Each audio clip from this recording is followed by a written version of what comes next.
नमस्कार, मैं आपका मित्र भूपेन ठाकरे स्वागत करता हूं अपने यूट्यूब चैनल जीएस मंथन 88 पे। और आज हम लोग देखेंगे मध्य प्रदेश का भौतिक विभाजन। तो जो मध्य प्रदेश का भौतिक विभाजन है वो मोटे आधार पे जो होता है वो तीन तरीके से होता है। जो सबसे पहला भाग है, देखिए यहाँ लिखा हुआ है मध्य उच्च प्रदेश, लिखा हुआ है मध्य उच्च प्रदेश।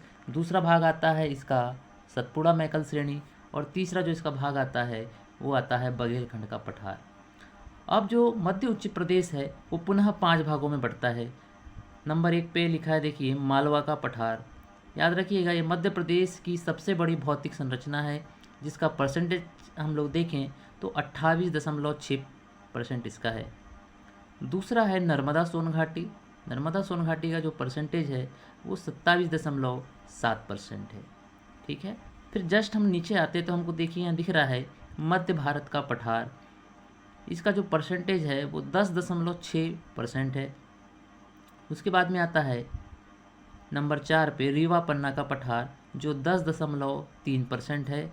और उसके जस्ट नीचे पे आप देखेंगे जो पांचवा लिखा हुआ है ये है बुंदेलखंड का पठार।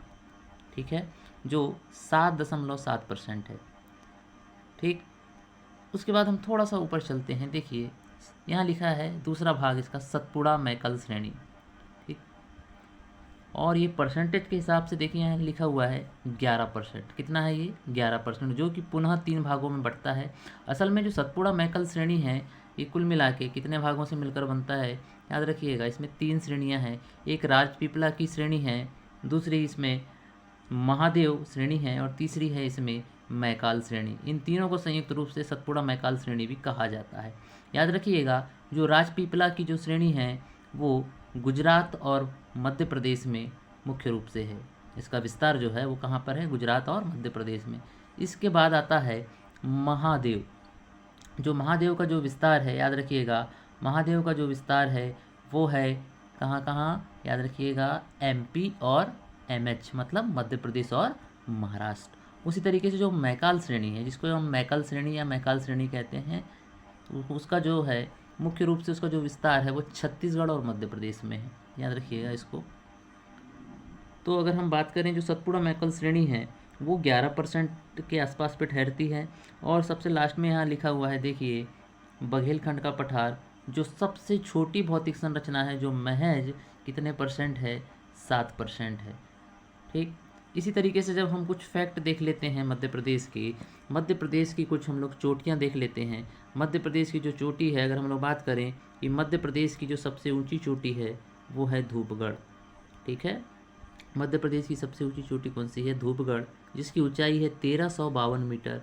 उसी तरीके से जब हम नीचे आते हैं तो हम देखते हैं सतपुड़ा पर्वत की सबसे ऊंची चोटी। तो याद रखिएगा, इसका भी आंसर आपको क्या देना पड़ेगा? धूपगढ़, 1352 मीटर के साथ में। ठीक, याद रखिएगा।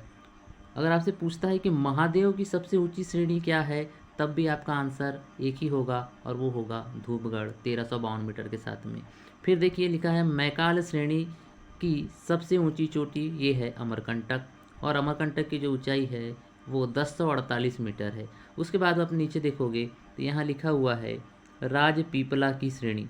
राजपीपला की जो सबसे ऊंची चोटी है वो है चूलगिरी, जिसकी ऊंचाई है 1215 मीटर।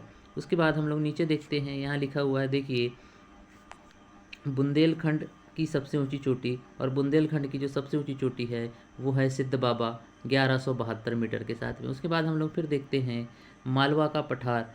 मालवा के पठार की जो सबसे ऊंची चोटी है वो है सिगार चोटी, और सिगार चोटी की ऊंचाई है 881 मीटर।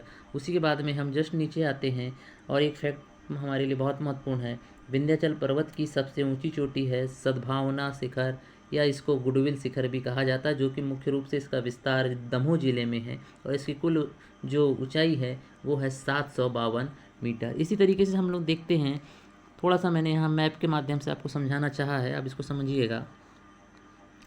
विंध्याचल श्रेणी और नीचे आपको दिखेगी सतपुड़ा मैकल श्रेणी। तो विंध्याचल श्रेणी जो है मुख्यतः 3 चीज़ों से मिलकर बनी है, मतलब 3 इनमें भौतिक संरचना है इसकी मुख्य रूप से। पहला तो विंध्याचल, फिर देखिए यहाँ पे दिख रहा है आपको भांडेर, और उसके बाद में आपको दिखेगा कैमूर। तो विंध्याचल, भांडेर और कैमूर, इन तीनों को मिलाकर इसके संयुक्त रूप को हम कहते हैं विंध्याचल श्रेणी। और विंध्याचल श्रेणी के जस्ट नीचे पे आपको एक ये लाइन लाइन नज़र आ रही है, ये है नर्मदा नदी जो कि अमरकंटक से निकलती है। और अमरकंटक में एक ब्लॉक है वो है पुष्पराजगढ़, और इस नदी की जो टोटल लंबाई है वो है 1312 मीटर, और ये मध्य प्रदेश में मात्र 1077 मीटर मतलब 1077 मीटर बहती है, याद रखिएगा।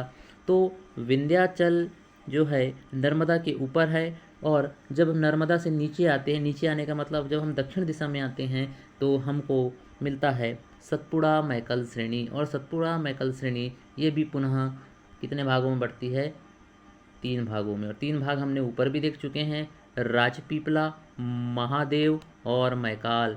इस तरीके से राजपीपला जो है वो गुजरात और मध्य प्रदेश में है, महादेव जो है उसका विस्तार मध्य प्रदेश और महाराष्ट्र में है, और जो मैकाल श्रेणी है उसका विस्तार है मध्य प्रदेश और छत्तीसगढ़ में। और जब हम यहाँ से नीचे आते हैं तो आपको पुनः एक नदी दिख रही है, ताप्ती नदी।